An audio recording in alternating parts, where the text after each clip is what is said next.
Hey everybody, Eric Grenier here with Philippe J. Fournier for this week's episode of The Numbers. Philippe, how are you doing on this fine fall day? Beautiful day, Eric. Good morning and hello everybody. It's been a very busy month in the polls. Now, everybody's back to work, and it's been a bit slower in the past few days. So this was nice. I mean, I live in Montreal. We've had terrific weather here, so walking in the leaves and just being happy about life. So it's been nice. How are you, Eric? I'm recovering from a little bit of a cold from last week, so feeling a bit better, so that's good. I should mention that today is the National Day for Truth and Reconciliation, yes. So wanted to mention that. So for those of you who are watching and participating in any of the events today, so good for you for taking part. We're going to get into the federal polling as we normally do, we normally start. Last week, I remember I saw a comment somewhere in our, it was probably on our YouTube, and we had made the point that Pierre Poilievre's personal numbers aren't that good, and the Conservative Party numbers are going to drag a little as long as Pierre Poilievre remains somewhat unpopular. And then a few hours later, the Angus Reid Institute poll comes out, and of course the commenter comes to remind us that this poll exists, and obviously we're very, very wrong about everything that we say and believe.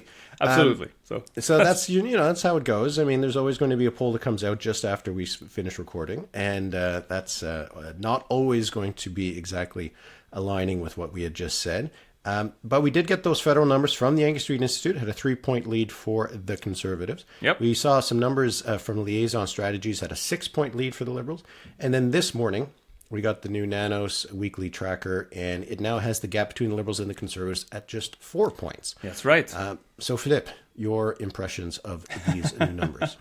About the Nanos numbers, if we start there, you always have to look 4 weeks prior to have the previous 4-week sample, and I looked it up this morning, and it was an 11-point lead for the Liberals, which felt high at the time, we should say, and now it's a 4-point lead, so a significant narrowing.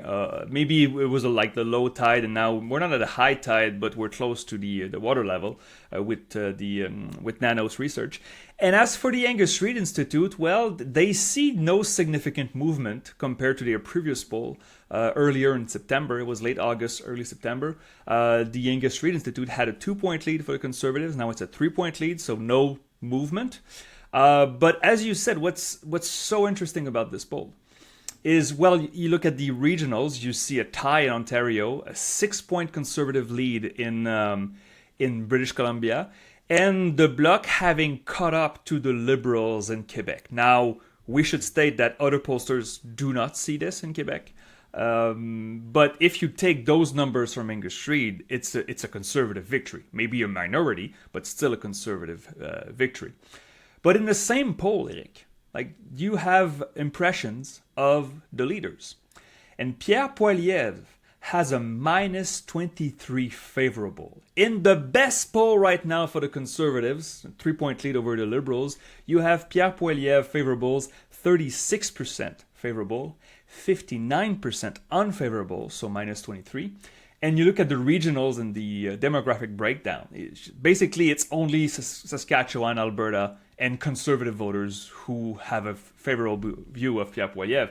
So that's problematic. And I wonder why we see such a divergence between the top line and the leader number. But what about you, Eric? Did you have overall impressions on these federal polls? Well, just to jump off what you just said, we got 59% unfavorable for Pierre Poilievre, 41% support for the Conservatives. Now, it's not the same groups because there's a chunk that's undecided and people who wouldn't vote and all this kind of thing.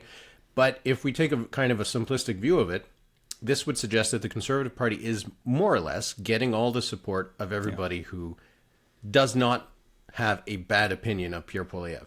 And I think what the point was that I was making in last week's episode was that these are numbers that are not really very solid and very sustainable, right? We're outside of a campaign period. People are not thinking as much about the individual leaders, the individual parties, things like that. So the fact that you have these numbers for Pierre Poilievre that are not very good, it does make me think that in the course of a campaign, it would have a dragging effect on the Conservative Party. And Carney's numbers, he has 50% approval, but the Liberal Party's at 38%, would have a lifting effect on the Liberal Party's numbers in the course of a campaign. Outside of a campaign, people will revert a little bit more to their traditional voting patterns, the parties that they always support, the brand. But during a campaign, you really don't want to be the less popular leader. By this much. By that much, because over the course of the 4 or 5 weeks campaign, that will usually have an impact. So that is one of the things that I think is worth noting. But the other thing I think we also have to note, I think now that we've seen a number of these polls, it does seem like the Liberals have taken a bit of a step back over the last couple months. Because even when you look, you mentioned Nanos. Nanos has showed a trend that is showing a tightening. Liaison showed a little bit of a tightening as well. The Angus Reid Institute showing a widening of the gap. Other polls that we've seen do suggest that the Liberals have lost a little bit. So I do think that there was probably a honeymoon over the first 3-4 months of Carney's election that boosted the Liberals to in the 5 to 10 point range. And because of that, we saw some polls that would show a little bit less than 5, sometimes a little bit more than 10. Now I think that we're in more of a 0 to 5 point lead for the Liberals. And so we're going to see some polls like the Angus Reid Institute that has Conservatives ahead, and we'll see some polls like Liaison here that has a 6 point lead for the Liberals. That to me seems to be where we are now, which is a worse position for the Liberals than they were a few months ago. Still a good position. Yeah. But not necessarily the kind of numbers you'd want to go into an election into, because it's not enough to make sure, it's not enough to say you're definitely getting that majority, and it's certainly not enough to say you're certainly going to get reelected. It screams minority at this point. The thing is, we discussed this summer, and for those who listen to us on a regular basis, I'm pretty sure that we mentioned many times over the summer that this Liberal bump was not, I don't want to say it wasn't real, but it wasn't sustainable. Like, we knew this. Like, I think right now it's not as much as a shift as we are seeing in the numbers. It's more a regression to the mean. Like, we're getting closer to the new normal state of affairs, which was, the election, the Liberals won by 2.5 points, almost 3 points. This is what we're seeing right now on average. So no major movement. And what you just said about Poilievre's numbers and the Conservatives, if you take the Angus Reid Institute poll and you look at the numbers before distribution of undecideds, Conservatives are 37. So it matches Poilievre's score, right? And when we break down again Poilievre's personal numbers, among Conservative voters, 84% have a favorable opinion, which is great. It's a great score for Poilievre. If he was more in a 70-30, I think we would start asking questions. But one of the main storylines of this fall is the audition for Pierre Poilievre to keep his job with the convention, the Conservative convention in mind. Right now, it looks like he's got it. I know it's early in the process, but we look at these numbers. Poor overall numbers for Poilievre for the Angus Reid Institute, but we have other pollsters that show Poilievre closer to the even mark. He's not net positive, but he's not that deep in a hole in favorability. But yeah, very interesting. I also wonder. Again, though, those numbers, I see the numbers that Angus Reid put out. They show the undecided vote. And the Liberals still take a bigger chunk of undecideds than do the Conservatives. So before distribution, it's 37-33. And then after distribution, it's 41-38. So it's close. But it still looks like the Conservatives don't pull much outside of their own base right now. Their base is enough to win, but not enough to win when you have a bloc down in the dumps. Not in the dumps. The NDP down in the dumps, and the bloc doing mid in Quebec. Well, you mentioned one of the storylines, the audition. I think one of the other storylines for the fall is for the Liberals to be in a strong enough position that they would almost dare any of the other parties to bring them down on the budget, or at least be in a position where the other parties will want to try to find a way to support the government so that they have to avoid an election. And that kind of brings us to the NDP. We're saying that if we're just looking at the margin between the Liberals and the Conservatives, I agree, probably not much change since the last election. Yeah. But we've now seen a number of polls with the NDP in double digits. So these three polls that we're talking about, 10 for the NDP in Liaison and Angus Reid Institute, 12 in Nanos. I think Léger is still the only poll that has recently had them at 6, which is what they had in the last election. So pretty much every poll, with the exception of Léger, has them a little bit higher than they were in the last election. Yeah. They have their leadership race has gotten started. Heather McPherson officially launched over the weekend. Rachel Notley was at her launch in Edmonton. Has the NDP bounced back a little? Should we look at these numbers and say, oh yeah, the Liberals and Conservatives are up and down a couple points, whatever. The NDP is up 4 to 6 points. They must have the wind in their sails. I think it's I'm not sure how to put it. Well, Abacus data still had the NDP at 8 in their latest poll, and it was mid-September, so that's too far back. As you said, Léger in early September still had them at 6. ResearchCo had them at 8. So we have this bracket from 6 to 12. And you know as well as I do, if you have a wide bracket for the NDP, the most likely scenario is maybe on the lower end of that bracket. So are they up? Maybe they would be up by comparison. Maybe they would be up because they're just regaining those park votes that went to the Liberals exceptionally last spring. So I think my answer would be more nuanced, but if I have to say yes or no, I would say no. The NDP would not do well in a general election this fall. So as you said, a kind of a dare for the Liberals with the budget that is coming, I think on November 2nd, November 4th, early November. I would be very surprised to see the NDP rush to judgment and say they would not support the budget, even though many of them would disagree with what Carney is doing. What about you, Eric? I mean, are you seeing a NDP come back in those numbers? It's hard to tell, right? I mean, we do. I feel like we have to give them at least a little bit of credit, right? You can't just say like the numbers are fake and they're not actually doing that much better. I do think there is an element of maybe a parked vote that would go to the NDP. But what you said about how if you have a range for the New Democrats, you tend to want to go to the bottom of the range. Yeah. I remember when we were talking at the end of the last election, the NDP was averaging around 8% in both of our averages, I think. Yep. And I had said at the time when we were looking at how the parties underperformed or overperformed in the last few elections, there were some pretty big similarities. One of them was that the NDP had underperformed in both 2019 and 2021 by about 2 points. Yep. And I'm pretty sure I might have said on the podcast, it's hard to believe the NDP could drop 2 points and go to 6%. Lo and behold. Yeah, so that is an important point here, that yes, some of the polls might be showing that on average the NDP might be at around 9, maybe, if you want to be generous, you can say maybe 10. That probably still means that if there was an actual election, they could actually drop back to 7 or 8, which wouldn't really be all that much of a better position than they were in the last election, because they weren't that close to getting 12 seats, right? Oh, no. They were a bit far from getting to 12 seats. So I would think that if you're a New Democrat looking at these numbers, I would say be a little bit optimistic that a lot of voters or some voters say that while they're unhappy with Carney or Poilievre, they might park their vote for the NDP because those people might stick with the NDP. But also, I wouldn't assume that your support's going to double if there's an election right now.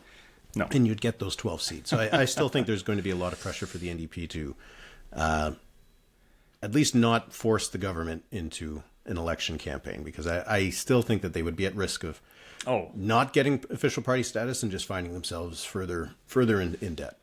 It's also a bit of semantics, right? If the NDP is averaging 9% in the polls, is that a bounce back? I'm sorry, but you go from 6 to 9%.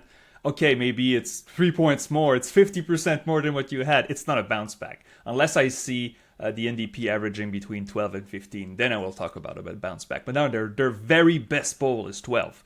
So not for now. It's too early, but not for now. We'll see how that leadership race goes. Mm-hmm. I mean, if it gets heated, if it gets some interest, it could boost the NDP numbers. So we'll follow that for sure over the course of the winter. All right, why don't we move to some provinces? We're going to talk about it because we're in the last 2 weeks of this election campaign. That's right. We still have not gotten a poll. Nope. I'm not sure if we're going to get one. Not optimistic. Not optimistic. I've heard a few. I mean, we've seen a few rumors of people being polled. Yep. I'm kind of guessing those might just be party polling. rather than public polling. I guess we'll see, but we don't have anything in Newfoundland and Labrador just yet.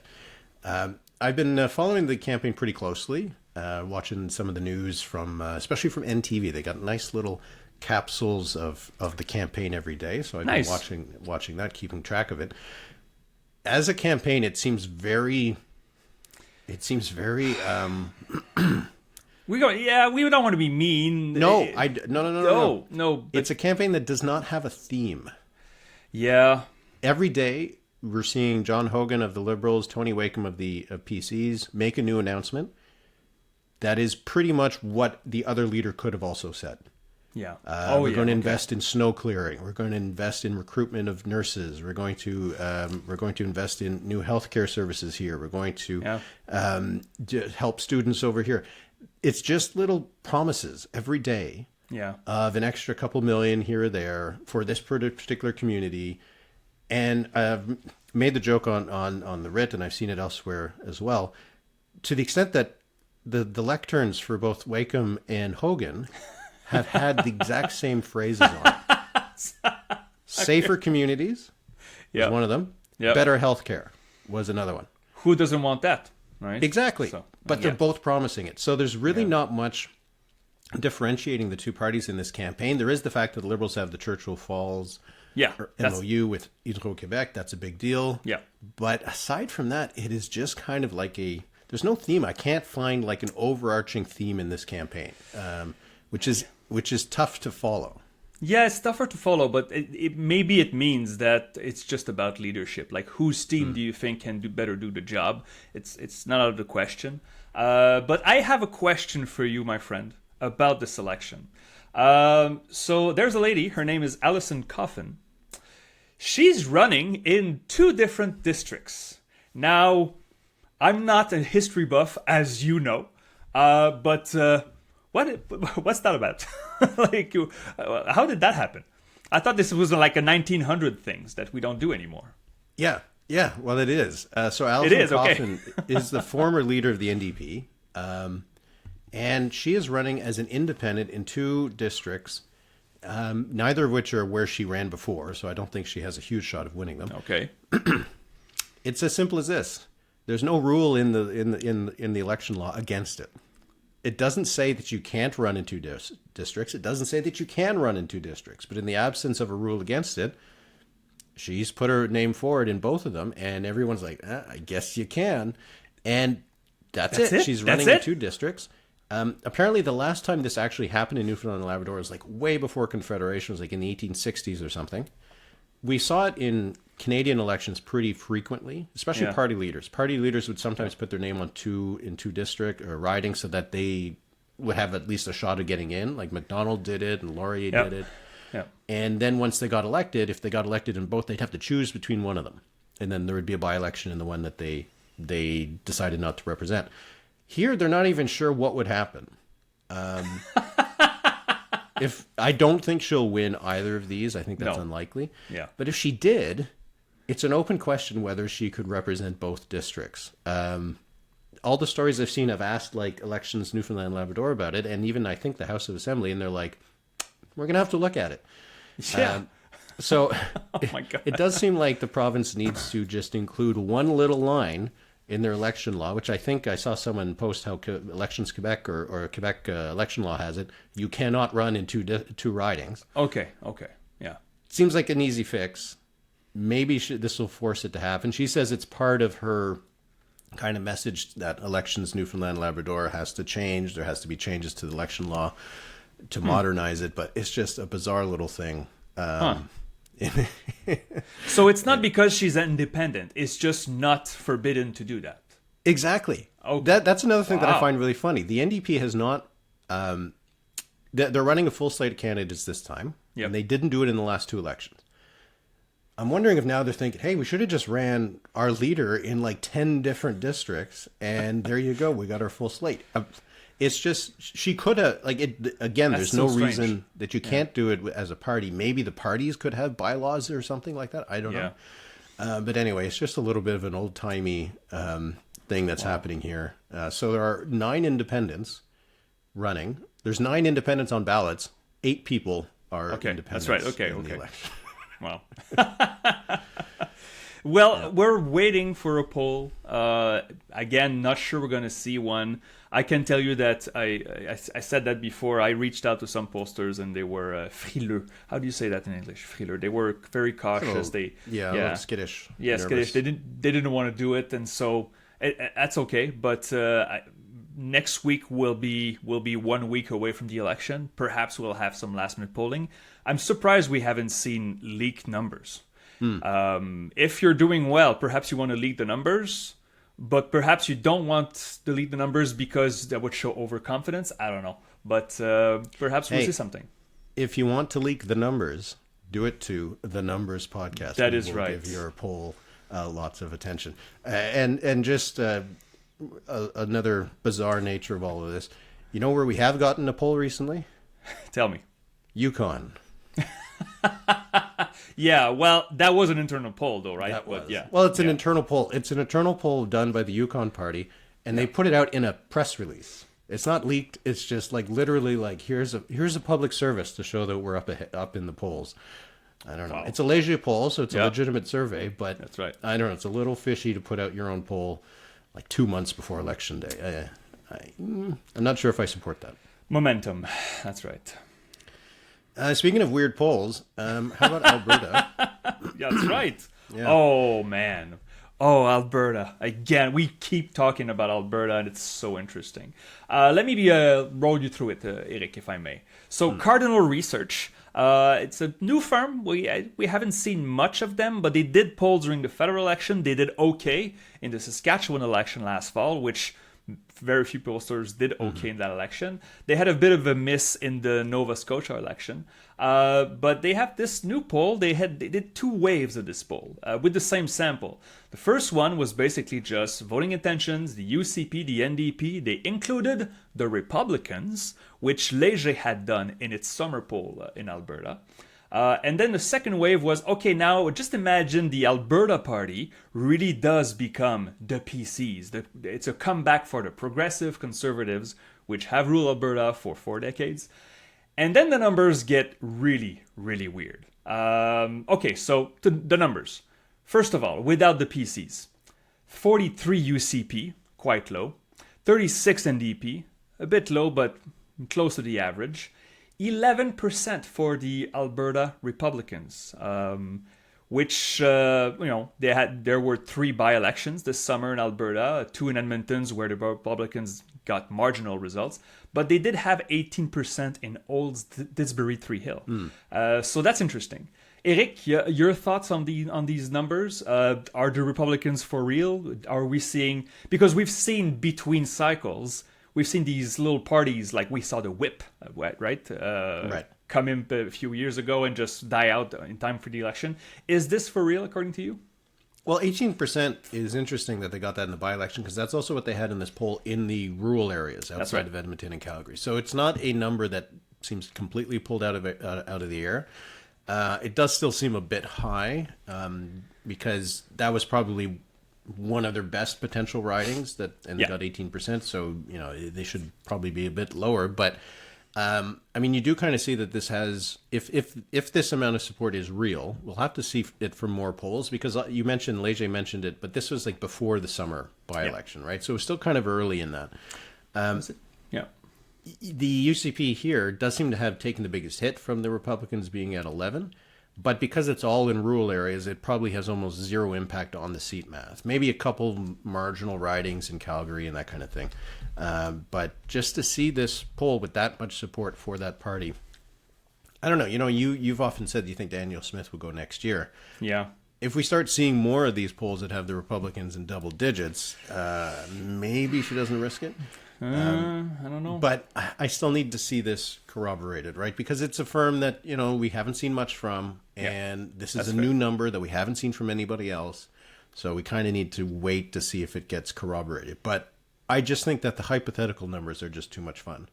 Oh, yeah. Absolutely. They're insane. But hang on just before you move on to this, because what you just said with the Republicans, taking a bite out of the UCP in the rest of Alberta, in the regions.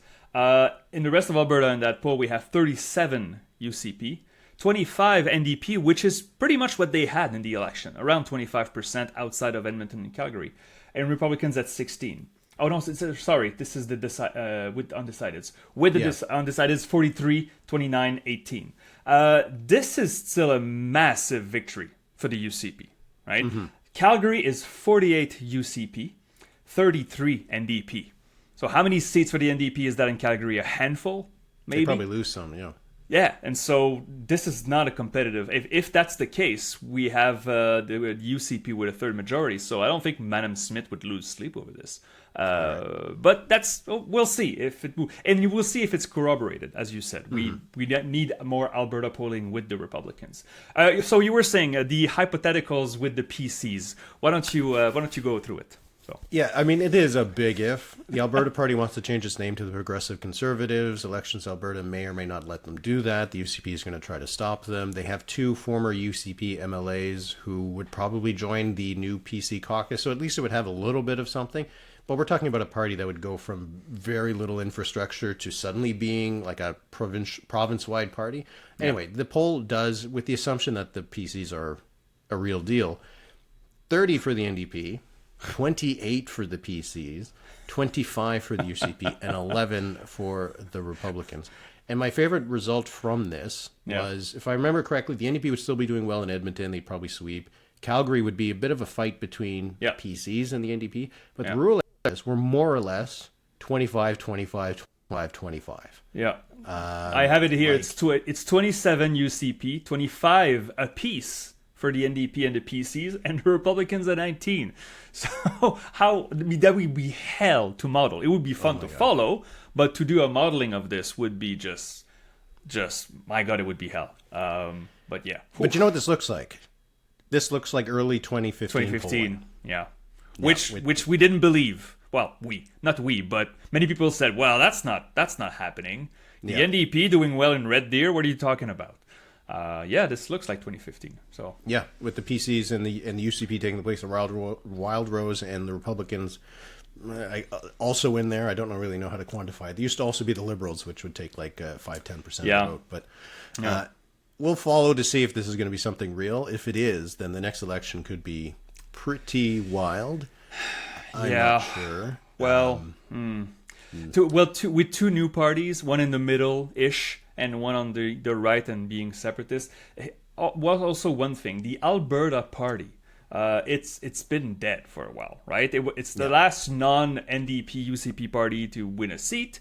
It's been a while, but they had fewer votes than the Greens in the last general election. So not even, I think, at 1% of the vote. So to imagine them just change the name to the PCs and jumping from 1% to 28%, as you said, maybe they would be floor crossers, so that would certainly help. But it's just a strange poll. Again, I want to see more numbers, but perhaps Danielle Smith is not losing sleep over the Republicans. She could be a little nervous about this PC comeback if it materializes, but it's a big if. So, yeah. We'll talk briefly about some of these municipal elections that are coming up. We saw some numbers out of Calgary, we saw some out of Edmonton, we saw some out of Montreal and Quebec City. So if you live in those areas, then you'll know what we're talking about. Otherwise, maybe not. The polling from Edmonton and Calgary was from Cardinal, and it showed that in Calgary, Jyoti Gontek, the incumbent, seems to be in trouble. Looks to be behind Jeremy Farkas, which was the person she beat last time, and she hasn't retained a lot of her vote. So it does seem like Calgary might shift away from Gondek over to Farkas. Edmonton was a 3-way race with everyone around like 15%. No one's made up their minds there. And that's kind of what's happening also in Montreal, right? Well, a bit of Montreal. But the thing is, we expect Montreal, the turnout usually is in the 40s. So when you look at the Léger poll showing still current Liberal MP, she has not resigned. Madame Martinez, Soraya Martinez. No. She didn't run in the last election. That's right. She didn't run in the federal election. That's right. Did you forget about it? Yeah, sorry about that. Yeah, but Schlager Maisonneuve being read under her. Anyway, so she didn't run. But she has 20% in that poll. and the mayoral candidate for Projet Montréal, Valérie Plante's party. Valérie Plante's not running. So sort of like the Luc incumbent Rabouin. party, at least. Yeah, exactly. It's at 11%. So you could say, well, it's close-ish enough, but then you have 48% of undecideds, and we can't expect those undecideds to not vote.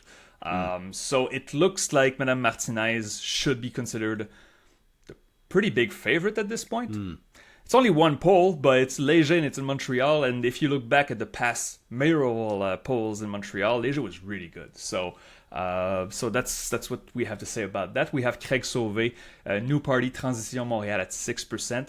Doesn't look to be competitive, but they could win maybe a few seats in the southwest.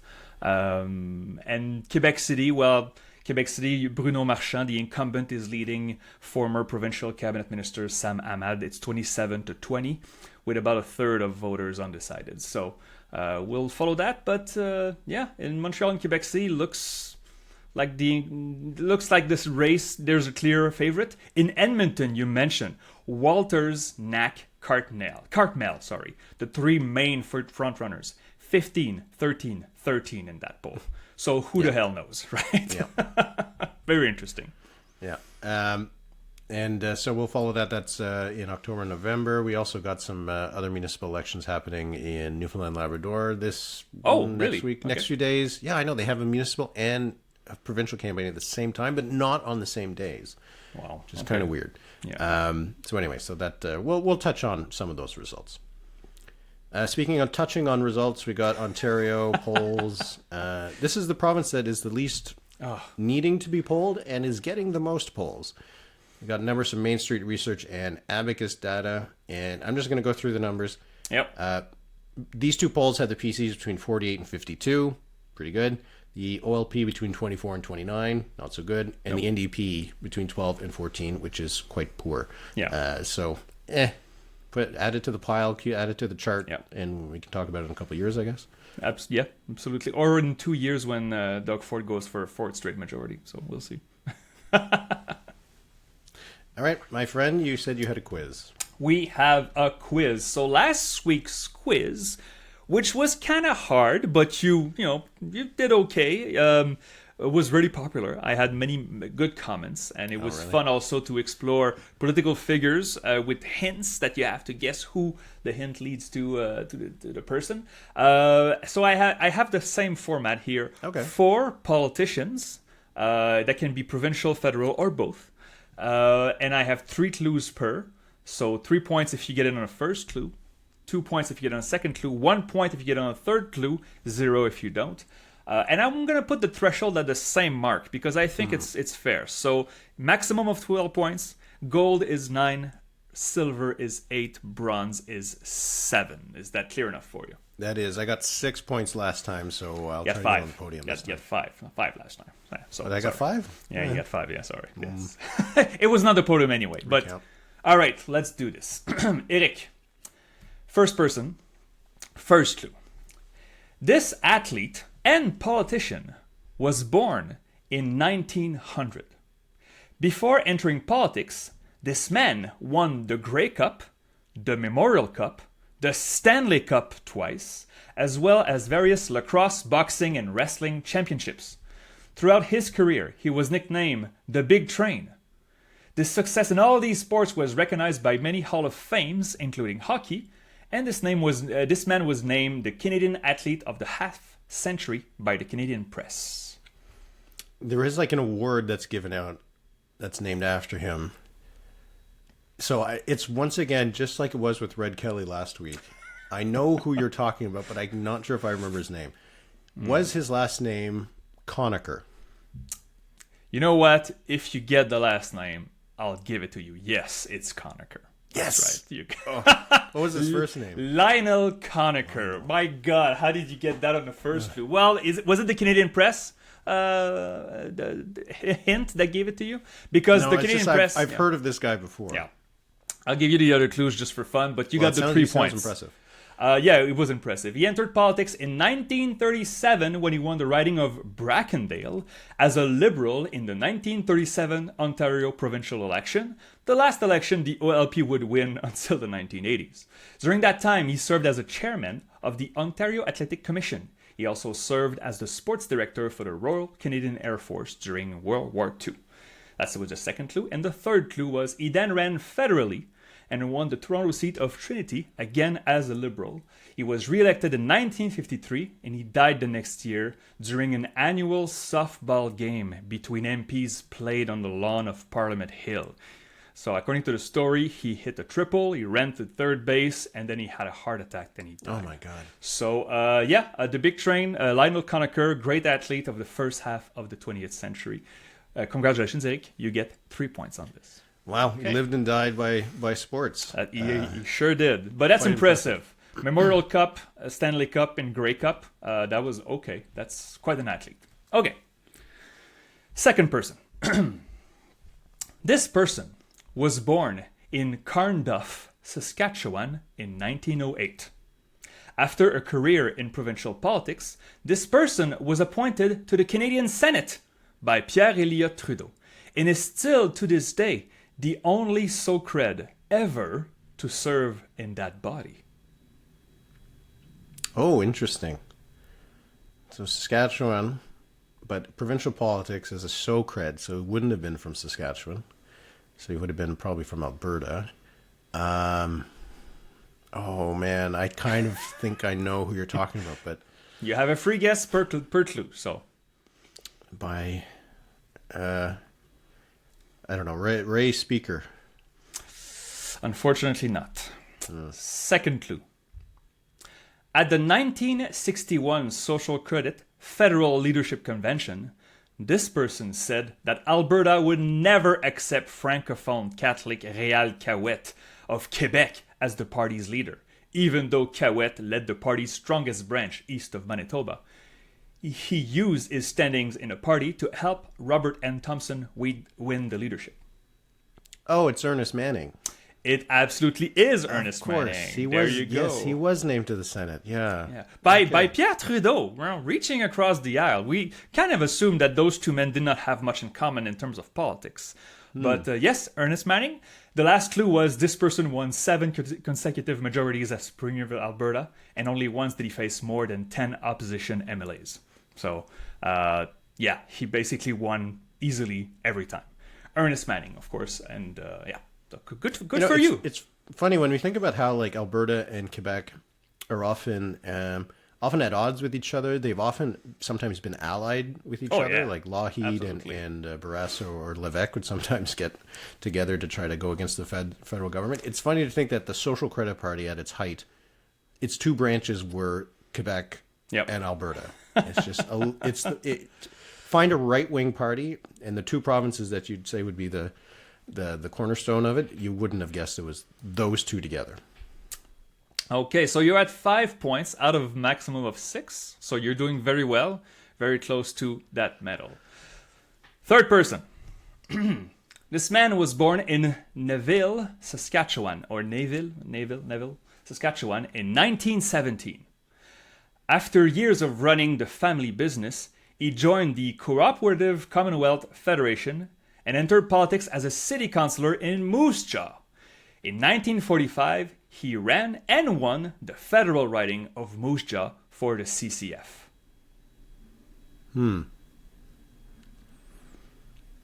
Okay. Saskatchewan CCFer from Moose Jaw. It's not easy. No, it's not easy. I don't think it's who I think it is. I'm going to say it's, oh boy, what was his name? Lloyd? No, it was not Lloyd. No? Okay. Second clue for 2 points. Over the years, this man grew uncomfortable with the CCF. After much infighting, he left the party to sit as an independent. In the 1957 and 58 federal elections, he ran as a Liberal, but was defeated both times by the CCF. He then moved on to provincial politics. All right, now I know who this is. This is Ross Thatcher. And it is W. Ross Thatcher. My last clue was this man led the Saskatchewan Liberals to 2 straight majorities before getting defeated by Alan Blakeney's NDP in 1971. He remains, to this day, the last Liberal Premier of Saskatchewan. He died shortly after his defeat. So you get 2 points out of this. You're at 7. You're meddling, my friend. And good pull. That was a nice pull. I don't think it. I think there was a twist here with the CCF, right? Because this man is a Liberal. So, okay, very well, Henrik.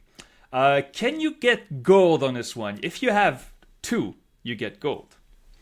All right, 4th person, first clue. This man was born to a working-class family in Montreal in 1933. He graduated with a law degree from Université de Montréal, and then went on to study at University of Oxford in England and obtained a degree in political economy at Harvard University. He was then employed as a fiscal advisor for the federal government at the Department of National Revenue. That smile. You have an idea?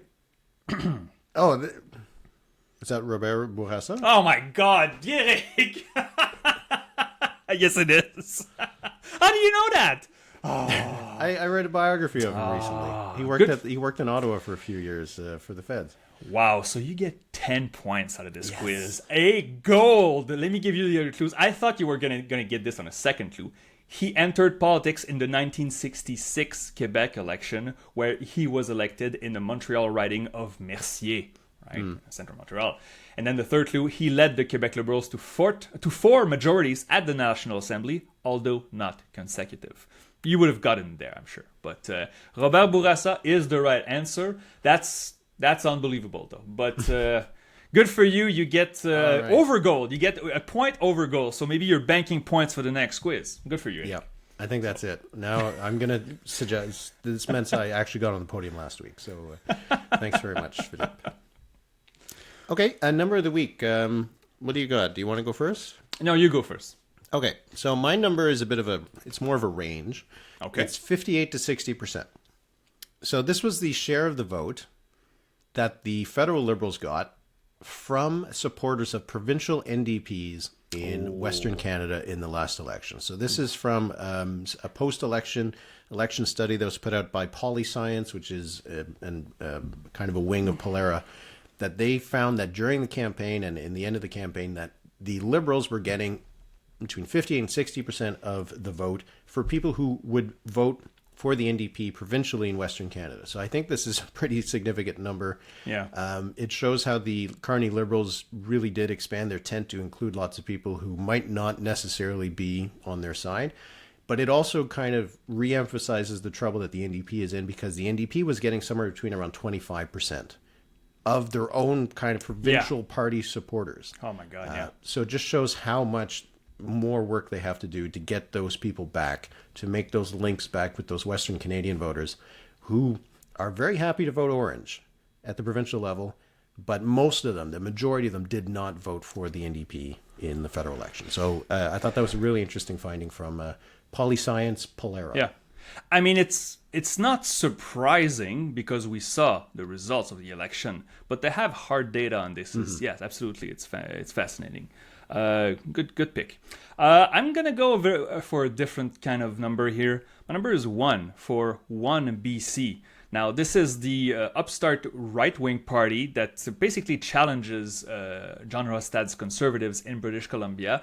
And for those who haven't followed too much what's going on in BC, even though the John Rostad's Conservatives came so close to winning the fall election last year, it's not doing so well right now. We talked about his number of 70% at the leadership convention. We're going to have to follow what's going on in BC because the Greens now have a new leader, unelected leader, and the Conservatives are infighting. So perhaps this is just a lucky break for David Eby. We're going to follow the numbers on in BC in the coming months. Yeah, that is a province that has a majority government, but doesn't feel like it has a majority government. Yeah. So anyway, we'll see. So that'll be it for this week's episode. Philippe, thanks so much once again.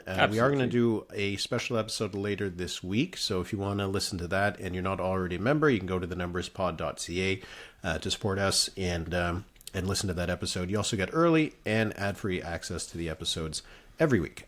So, Philippe, I hope you have a good week. It looks like it's going to be beautiful weather in our part of the world. And so we'll talk in a few days.